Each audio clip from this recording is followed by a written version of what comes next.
Bonsoir à tous et bienvenue dans cette édition spéciale du Journal de l'Afrique consacrée à la candidature à un troisième mandat d'Alassane Ouattara. Le président ivoirien de 78 ans a pris la parole au cours du traditionnel discours de veille de fête d'indépendance. Nous en parlerons avec nos différents intervenants depuis Abidjan. Patrick Hachi, secrétaire général de la présidence ivoirienne, Sylvain Guessant, spécialiste de la politique ivoirienne également, et puis notre correspondant Thaïs Brook. Après plusieurs semaines de suspense, Alassane Ouattara est donc candidat à la présidentielle en Côte d'Ivoire. Lui qui avait annoncé se retirer de la vie politique se retrouve donc une troisième fois candidat. C'est le décès de son dauphin et Premier ministre, Amadou Gon Coulibaly, qui a bousculé les projets du parti présidentiel, le RHDP. L'élection présidentielle est donc fixée au 31 octobre 2020. On écoute tout de suite le président Alassane Ouattara. Le risque que notre pays recule dans bien des domaines. Tout cela m'amène à reconsidérer ma position. Face à ce cas de force majeure et par devoir citoyen, j'ai décidé de répondre favorablement à l'appel de mes concitoyens me demandant d'être candidat à l'élection présidentielle du 31 octobre 2020. Je suis donc candidat à l'élection présidentielle du 31 octobre 2020. Je peux vous assurer que cette décision mûrement réfléchie est un devoir que j'accepte dans l'intérêt supérieur de la nation, afin de continuer de mettre sans relâche mon expérience au service de notre pays. Voilà, un devoir dans l'intérêt de la nation. Voilà pour la prise de parole très attendue du président ivoirien Alassane Ouattara. Pour en parler, nous sommes en ligne avec Patrick Hachi. Bonjour, vous êtes secrétaire général de la présidence de la République de Côte d'Ivoire et vous êtes un proche, il faut le dire, d'Alassane Ouattara. Merci d'avoir accepté notre invitation. Alassane Ouattara avait précisé sur notre antenne il y a quelques mois sa volonté de se retirer. N'y avait-il donc aucun autre candidat pour représenter votre parti, le RHDP ? Écoutez, moi je suis extrêmement heureux parce que je fais partie de ceux au sein du RHDP avec de nombreux autres qui ont particulièrement insisté auprès du président de la République pour qu'il reconsidère sa position de ne pas être candidat. Nous nous sommes trouvés, comme il l'a dit lui-même dedans, face à des défis extrêmement importants ces dernières années, surtout cette année, de la Covid, avec ses conséquences économiques. Après une période de croissance moyenne de 7%, cette année, on risque de finir à moins de 1%. Les risques sécuritaires, au niveau de nos frontières, vous savez qu'au niveau des pays voisins, nous avons des pays qui connaissent une situation de terrorisme, qui subissent avec des menaces à nos frontières régulières. Et nous nous trouvons effectivement dans une situation où tous les acquis de plus d'une dizaine d'années d'efforts, d'avoir pris un pays dans une situation de quasi-chaos pour l'amener au niveau de performance mondialement reconnu aujourd'hui avec les perspectives qui sont également annoncées, on ne peut pas prendre le risque de perdre tout ça. Or, on se trouve aujourd'hui à 12 semaines pratiquement d'une élection capitale qu'on doit gagner à tout prix pour continuer à maintenir la paix, la sécurité et la stabilité nécessaires au développement de ce pays pour la nation, pour les générations futures et pour toute la sous-région. Dans ces conditions-là, ayant perdu, nous, le chef d'équipe, qui était le candidat choisi par le parti pour le 31 octobre, on se trouve dans une situation où on ne peut prendre aucun risque. Trouver en quelques jours un candidat qui fasse le consensus, qui ait la légitimité pour gagner avec le large score au premier tour qu'on a l'objectif d'atteindre, c'est quelque chose de quasiment impossible. Et la raison, l'amour du pays et la nation nous a tous amenés à insister, et j'insiste bien sur le mot, auprès du président Alassane Ouattara pour lui demander, malgré tout, de revenir sur sa décision et de nous aider à franchir ce cap extrêmement important et de nous conduire dans des conditions beaucoup plus pacifiques sur cette relève avec la nouvelle génération qu'il a prévu de faire. Nous sommes là, nous sommes tous autour de lui et nous pensons qu'avec son appui, avec son expérience, avec sa légitimité, les choses devraient se passer dans les meilleures conditions possibles. Alors Patrick Hachi, on entendait justement Alassane Ouattara dire qu'il était temps de laisser place à la jeunesse. Il y en a dans votre parti, le RHDP. En se présentant à ce troisième mandat, Alassane Ouattara, s'il l'emporte, finira donc ce troisième mandat à l'âge de 83 ans. Est-ce que ce n'est pas justement contradictoire avec tous ces arguments qu'il tenait il y a quelques semaines encore? D'abord, ce n'est pas un troisième mandat. On n'est pas dans la Deuxième République, on est dans la Troisième République. C'est pourtant en tout cas une troisième présidence consécutive. C'est une présidence consécutive. Une troisième, ça amènera un mandat total de 15 ans. Utilisez le terme que vous voulez. Pour nous, c'est le premier mandat. C'est le premier mandat de la Troisième République. Maintenant, je reviens également là-dessus. Je vous dis, nous nous trouvons dans un parti qui est une machine politique qui va à des élections pour conquérir le pouvoir afin de préserver les acquis d'une lutte, d'un travail, d'un combat, d'un effort collectif de tout un pays pour se relever d'une situation qui était dans un quasi-abîme. Pour revenir aujourd'hui avec des performances exceptionnelles reconnues de tous, dans tout le monde entier. Et pendant toute cette période, il avait préparé une équipe avec à sa tête un chef d'équipe à qui il avait transmis toutes les connaissances, de savoir pour pouvoir effectivement diriger son équipe. Aujourd'hui, on se trouve à 12 semaines d'une élection. Je vous rappelle bien, 12 semaines d'une élection capitale pour l'avenir du pays, pour maintenir la stabilité de ce pays, pour lui permettre de continuer sur ce chemin de croissance. Est-ce qu'on peut se permettre de prendre le risque, je dirais, d'être à la limite d'une victoire? Est-ce qu'on peut se permettre de prendre le risque de faire un choix de candidat qui, dans des discussions de légitimité, en pleine campagne, nous mettent dans un risque de ne pas être prêts? Je ne crois pas que ce soit un risque raisonnable pour quelqu'un qui aime son pays, et nous aimons notre pays. Pour ceux comme nous, qui avons consacré au cours de ces 20 dernières années toute notre énergie et tout notre effort pour pouvoir revenir à une situation de sortie de crise, pour pouvoir construire ensemble tout ce que nous avons fait, on ne peut pas prendre le risque, si on aime ce pays, de faire des choix qui comportent des risques. Le choix qui pour nous est sans risque, qui fait l'adhésion de tous les cadres, mais qui fait également l'adhésion de notre base, c'est de choisir ce candidat qui nous donne la garantie de gagner ces élections et, comme je le dis, de poursuivre ce chemin radieux qui va nous conduire vers un pays rayonnant, ce à quoi, dans l'esprit naturellement du président Houphouët et de ceux qui suivent cette philosophie-là, on vise. Alors, vous le disiez justement, monsieur Hachi, il y a eu de nombreuses choses qui ont été saluées, qui ont été réalisées durant ces 2 mandats d'Alassane Ouattara. Vous en avez parlé.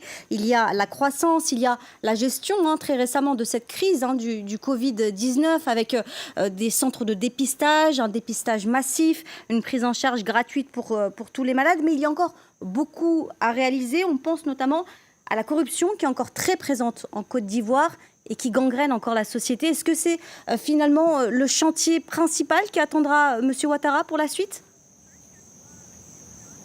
Je crois qu'avec le Premier ministre Amadou Gon, sous l'impulsion de son excellence le président de la République, et il l'a dit dans son discours, un énorme travail a été fait pour la vision 2030 de la Côte d'Ivoire. Au cours des 10 prochaines années, c'est un véritable programme de restructuration économique, mais également d'amélioration de la gestion et de la gouvernance. Donc toutes ces questions liées à la gouvernance vont être au cœur du programme des 5 prochaines années que devait conduire feu le Premier ministre Amadou Gon et que, à côté donc du président, ensemble nous allons mener à terme. Merci Patrick Hachi d'avoir pris le temps de nous répondre depuis Abidjan et à chaud, il faut le dire, juste après l'annonce du président Alassane Ouattara de se présenter à un 3e mandat. Nous sommes également en ligne pour parler justement de cette candidature à un 3e mandat avec Sylvain Nguessan. Bonsoir monsieur, vous êtes spécialiste de la politique ivoirienne. Alors justement, on le disait un peu plus tôt, Alassane Ouattara, ancien économiste, lui qui a œuvré de nombreuses années au FMI, le Fonds monétaire international, a travaillé à la modernisation des infrastructures, à la croissance. Est-ce que ce sera finalement ses principaux arguments pour réussir à conquérir le cœur des Ivoiriens une 3e fois? Merci.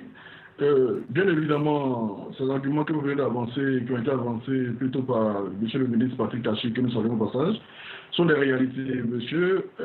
Alassane Ouattara a apporté sa contribution à la construction de divers édifices en Côte d'Ivoire. N'empêche que lorsque M. Alassane Ouattara est arrivé au pouvoir en 2011, il y avait 48% de pauvres, et là nous sommes à 46% de pauvres. Donc bien évidemment, l'analyse que je suis attend un peu plus que ce qui a été fait jusque-là, sans négliger ce qui a été fait, mais nous attendons un peu plus, notamment la répartition équitable du flux de la coopération.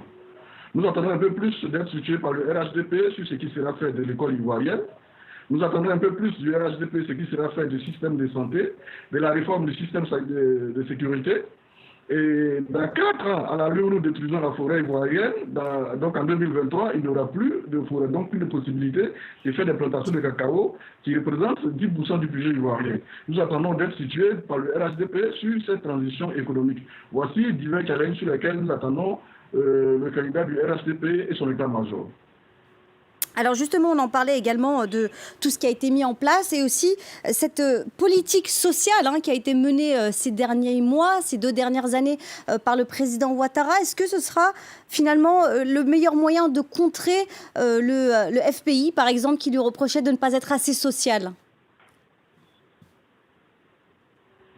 C'est l'un des arguments qui vont peser dans la balance. Des efforts ont été faits ces dernières années pour ce qui est des mesures sociales. Mais bon, avec 48% de pauvres, c'est difficile de pouvoir évaluer la ténacité, la véracité de ces politiques sociales. De vérifier l'ampleur, la portée réelle de ces mesures sociales. Bien évidemment, ce sont des activités à continuer, mais il y a aussi d'autres challenges, comme je le disais tantôt, par exemple la question de la réconciliation nationale, qui, à mon avis, devrait être améliorée. On peut aider des populations pauvres, mais si d'autres se sentent exclus du jeu politique, se sentent exclus de la gouvernance actuelle, cela ne saurait améliorer les conditions de vie et de travail des populations ivoiriennes. Alors justement, Sylvain Nguessan, vous parlez de réconciliation nationale. Forcément, ça nous fait penser à la situation actuelle de l'ancien président ivoirien Laurent Gbagbo, qui, je le rappelle, est toujours en Belgique, acquitté puis libéré sous condition par la Cour pénale internationale. Il est dans l'attente de son passeport. Est-ce qu'il est possible d'aborder cette présidentielle le 31 octobre, en sachant que sa situation à lui est toujours bloquée, que ses partisans attendent toujours un geste ? La question de Laurent Gbagbo sera, qu'on le veuille ou non, au cœur de cette campagne présidentielle. D'abord, l'article 22 de notre Constitution qui stipule qu'aucun Ivoirien doit être contraint à l'exil. À partir du moment où le procès, la décision de la CPI lui permet de rentrer dans son pays, il faudra permettre à M. Laurent Gbagbo et à Charles Goudé de pouvoir rentrer.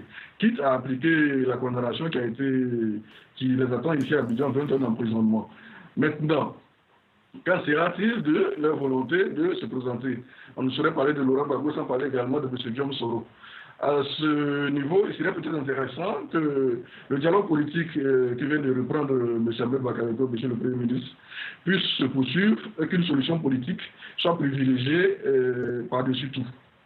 Alors on va reprendre la direction de la capitale ivoirienne justement pour retrouver Monsieur Hachi. Il me semble que vous vouliez justement réagir à ces propos de Monsieur Nguessan concernant peut-être d'abord ce qu'il doit être mis en place encore par Alassane Ouattara ou peut-être d'abord sur le sort de Laurent Gbagbo. D'abord, je voudrais tuer la question de l'inclusivité et donc du taux de réduction de la pauvreté. Je crois que M. Sylvain Nguessan ne doit pas avoir les bons chiffres. Le président de la République disait tout à l'heure que dans un rapport qui a été émis par lui et moi, il a été indiqué qu'on est passé d'un taux de pauvreté de 55% à 39%, ayant gagné plus de 15 points dans les 10 dernières années, ce qui est une performance exceptionnelle. Donc il y a une véritable réduction du taux de pauvreté et c'est vrai que le programme social de plus de 1000 milliards qui a été mis en place par le Premier ministre Amadou Gon avec le président Ouattara ont contribué à cela et vont contribuer à cela. Donc sur les mesures sociales, beaucoup a été fait. Comme je l'ai dit également sur les problèmes de gouvernance, pour parler de corruption et d'autres choses, il faut vous dire qu'on part de très loin. Peut-être les gens ont la mémoire courte, mais il y a à peine 9 ans, on ne savait même pas que ce pays pourrait se relever. Je veux dire, les villes d'Abidjan étaient jonchées de corps, les aéroports étaient fermés, les ports étaient fermés, il n'y avait plus aucune activité économique, le pays, les écoles étaient arrêtées. Enfin, je ne sais pas si les gens se souviennent véritablement du quasi-chaos dans lequel on était. On se souvient souvient notamment, Monsieur Hachi, des universités effectivement qui avaient dû fermer leurs portes parce qu'elles n'étaient plus en état de recevoir les étudiants ivoiriens, et Monsieur Ouattara a contribué effectivement à la réouverture de ces universités. J'aimerais rapidement... Mais au moment où M. Alassane était investi, il y avait encore, je dirais, des snipers, je dirais, dans la ville, ça tirait encore. Est-ce que vous avez déjà vu, honnêtement, dans le monde, des pays qui ont connu des crises d'une telle gravité, en l'espace de quelques années, atteindre quand même les niveaux de performance économique, la stabilité, et je dirais la paix et la sécurité. Et la sécurité qui était bien au cœur du mandat. J'aimerais, Monsieur Hachi, car il nous reste très peu de temps, Monsieur Hachi. Monsieur Hachi, je me permets de vous interrompre, il nous reste peu de temps. J'aimerais votre réaction. J'aimerais votre avis sur la réconciliation et sur le sort de Laurent Gbagbo, car encore il y a quelques heures, des Ivoiriens étaient dans la rue à Abidjan. Les partisans, notamment de Laurent Gbagbo, étaient dans la rue justement pour demander un déblocage de la situation de Laurent Gbagbo. Est-ce qu'on peut avoir votre réaction dessus? Écoutez. La situation du président Gbagbo découle d'une décision basée sur l'application de l'article 4 du Code électoral. Nous sommes en période de contentieux électoral, et ceux qui ont des réclamations à faire le font, et les instances en charge de trouver des solutions ou de trouver des réponses idoines à ces réclamations, je crois, vont le faire dans ce processus électoral. Donc là-dessus, c'est ce que je veux dire. Sur le processus de réconciliation, mais ce processus, il ne s'est jamais arrêté. Les pays qui ont été en crise, je dirais, dans des crises similaires à celle de la Côte d'Ivoire, ont mis en place des instruments, etc., pour des réconciliations qui ont duré des dizaines d'années. En l'espace de 10 ans, il faut quand même, je dirais, avoir des propos mesurés. On n'est pas dans une situation où les personnes ne se parlent pas, se dépassent, etc. Des fois, on a le sentiment que ce débat sur la réconciliation est un débat de la classe politique. Moi, je suis un élu, je suis président du conseil régional. Quand je me déplace à l'intérieur du pays, dans les régions, les populations que je rencontre ne sont pas en train au quotidien de me parler de réconciliation. Ils veulent de l'eau, ils veulent de l'électricité, ils veulent une meilleure nutrition, ils veulent trouver des travails pour les jeunes qui l'ont. C'est ça le débat quotidien, c'est le débat du développement. Et je crois que ce sont ces questions qu'il faut adresser. Ça ne veut pas dire qu'ici et là, les problèmes de ressentiment qui existent, il ne faut pas les régler, mais en faire un débat central, éternel et perpétuel d'une classe politique qui n'a pas de proposition de projet de société à faire, je crois que honnêtement, il faut savoir raison garder. Nous, on veut continuer sur les progrès que nous avons faits, nous avons réalisé des choses, nous avons l'ambition de à nouveau réaliser un second miracle ivoirien, faire rêver les Ivoiriens, travailler pour la génération future et bien sûr réconcilier, continuer à réconcilier, mais ne pas en faire le seul débat de la société ivoirienne. Et nous terminerons sur ces mots de la réconciliation en Côte d'Ivoire. Merci en tout cas à vous de nous avoir accordé du temps. C'est la fin de cette édition spéciale du Journal de l'Afrique. Je vous en rappelle l'information principale, la candidature à un 3e mandat d'Alassane Ouattara. Le président ivoirien de 78 ans a pris la parole au cours du traditionnel discours de veille de fête d'indépendance. Il sera donc candidat le 31 octobre prochain. Voilà, restez avec nous, l'info continue sur France 24.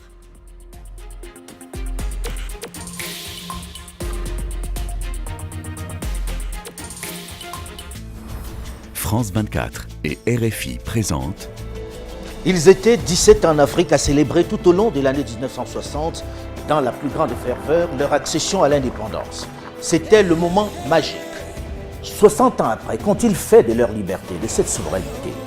Je vous convie à chaque date anniversaire dans chacun des pays pour un bilan, un état des lieux 60 ans après. Débat France 24 RFI, 60e anniversaire de l'indépendance de la Côte d'Ivoire.